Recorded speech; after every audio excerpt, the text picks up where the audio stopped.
What's up, everybody? We're here to play a little Borderlands in this crazy dark bar, and I'm now joined by Randy Pitchford of Gearbox. How you doing, sir? I'm doing pretty good. Yourself? I'm doing fantastic. Thanks for having us out. Finally got our hands on the game. Yeah. Is it exciting to let more and more people play it? It's exciting and terrifying. This is the first time anybody's actually put their hands on the game outside of our studio, so it's awesome. I've been watching a lot of people play, and there's obviously a lot of people looking at us for the art style and for this blending of genres, blending shooter and blending role-playing, but the proof is in the pudding, right? So it's not until people get their hands on it that they can see that it actually works.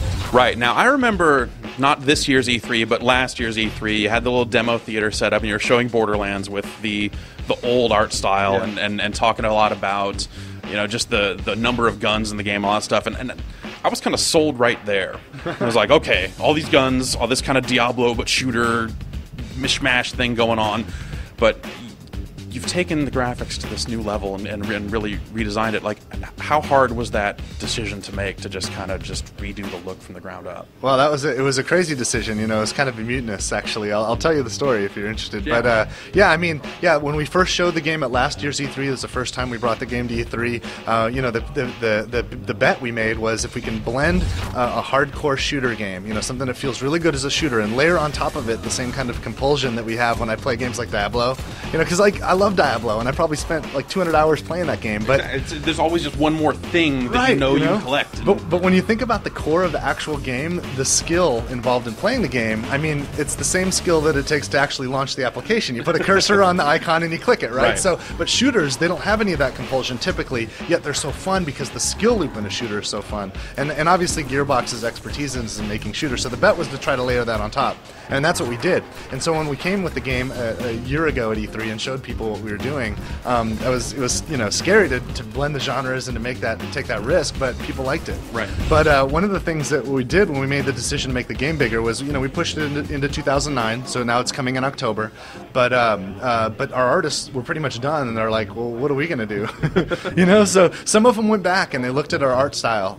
They were looking at the concept art that we made. Right. And in fact, it was kind of a mutiny. A few guys, including one of my partners, one of the owners of Gearbox, an art director, kind of took a few guys and they kind of hid themselves off, didn't tell anybody what they were doing, and their goal was to try to realize the concept art that they did in the game in real time. Mm-hmm. The concept art we made kind of inspired the game that we were building, and there was a lot of attitude and a lot of personality in this concept art, and they wanted to actually bring that and render it in real time. And when I finally discovered they were doing something, I didn't know exactly what they were doing, and I was nervous as hell, and I made a deal with Brian Martell where he was going to have 3 weeks to build a prototype, and then we'd go and look at it and we'd make a decision. And I remember when they took me into the conference room when they finally had gotten their prototype together, and I still hadn't seen it yet, and I went in there thinking, I'm just going to shut this down. This is crazy. No, we're in the middle late. of production. I don't know what you're doing. All I know is that it was going to mean we're going to have to redo all the art. And I'm like, of course, I'm going to shut it down, right? And then I went in there and I saw the prototype, and it just freaking punched me in the face. It was awesome. And what it reminded me of, and I've told the story a few times because it's a really interesting thing, and we've all experienced this. You've seen, like, when the auto manufacturers, they do a concept car. Right. And the concept cars are awesome. And you always want to buy the concept car. But you've never driven one. It never comes out like that. Right. Why don't we ever get the freaking concept car? Because at some point they realize, well, we have to be sensible and sell it to a wide number of people. We can't have gold wing doors on everything. Exactly. I want gold wing doors on everything. And that's what we were doing. We did the same thing, but our artists said no, and they pretty much did a mutiny and forced the concept back into the game. And look at it, man. There's so much attitude and style now. I love it. It's so much more fun. Now, what is the overall kind of goal or plot line of the game? In playing it, I heard people talk about the vault. Oh, the vault's a myth. Don't listen to the vault. What's going on with this vault? So this is a science fiction setting. You're on this distant planet of Pandora, and there is a myth, an ancient legend of a vault, an alien vault. In fact, it's been known that there's been aliens around for a while. There's all these ruins and stuff on all these different planets. But this one company found these tiny broken bits of tech, and they reverse engineered it to create some inventions. They're called the Atlas Corporation, and they became the most powerful and most wealthy corporation in the universe. So little broken bits, but there's this legend that people have figured out from the markings and from all the ruins that there's a vault somewhere. So if little broken bits made a corporation the most powerful and the most wealthy corporation in the universe, what would happen if somebody were actually to discover the vault? Inside, I bet the stuff in there is pristine. I bet there's a lot of it, right? So it becomes this really compelling idea in this world. This is a myth, right? So this myth, it's parents tell their children stories about the vault, and maybe it's like, work hard, try hard, maybe you can be the one to discover it, that kind of stuff, right? But some people grow up to become vault hunters. And so you are a vault hunter, and you believe that the vault is on Pandora, and you're there to discover it. Let's talk a little bit more about equipment for a bit here, since there's so much of it. Now, it seems like the sort of thing where, you know, when you say that there are 500,000 guns or millions of guns, you think like, oh, well, it's just gonna be like a sniper rifle with slightly different stats or something like that. Like how major are the differences between weapons? Like what are you finding that's like randomly generated that's you're looking at it and just getting blown away by what you're finding? When you're talking about millions of guns, if you go like any given increment, the differences are subtle. But if you look at the endpoints, the differences are profound and huge. Basically, what it came down to was the game is about loot. The game is about growth. It's about discovery, and it's about choice, right? So there's a lot of stuff to find in this world.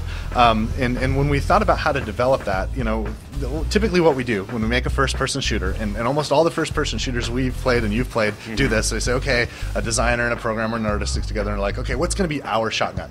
And they think about their one shotgun, right? But like, I play all the games. And, like, do you want the Quake 1 rocket launcher or the Quake 2 rocket launcher? You got it. Yeah. And like, you know, we said, why can't we have all the guns? Why can't we have all the shotgun guns? Why can't we have all the rocket launchers? Let's have them all, right? And then we started imagining, okay, what makes a shotgun different? Well, like a shorter barrel means wider spread, or more barrels means more pellets come out, or you know, the way the action defines how quickly it can reload, which a reload cycle, which is a really important concept when you're talking about shotgun timing. Right. And there's all these different factors that go into what makes a shotgun a shotgun. And we spent 10 minutes, and we designed like 100 different shotguns in literally 10 minutes. And it's like, okay, wow. When we talk about a AAA video game, it takes the best dev teams in the world a full project cycle to put the 15 or 20 guns that are in a typical FPS. We've just designed 100 shotguns. How are we going to possibly make this? We couldn't do it.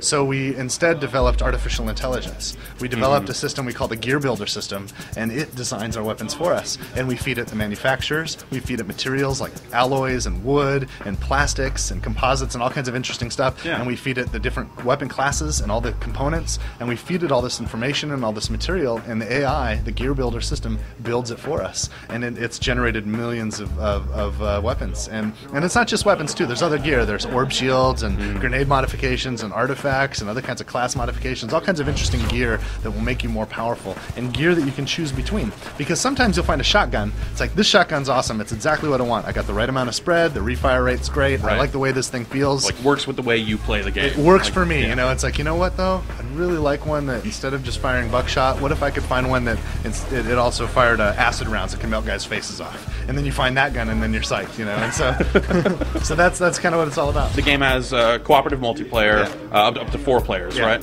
Okay, so how do you balance it out when you have players of different levels coming together? Just kind of average their skills? So when new players join the game, the enemies get tougher, but the rewards get better too.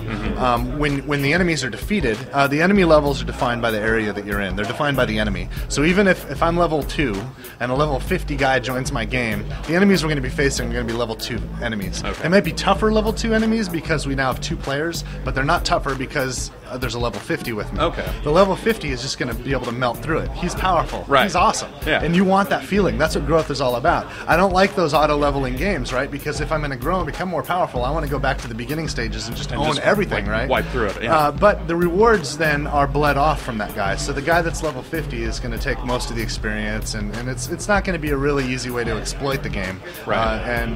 But you know what? You paid your $60 if you want to do that. If you just want to see the content, Absolutely. You just partner up with some high-level guys and have them walk you through. Who are we to stuff. tell you how to have your fun? You can have your fun as you want. So. Cool.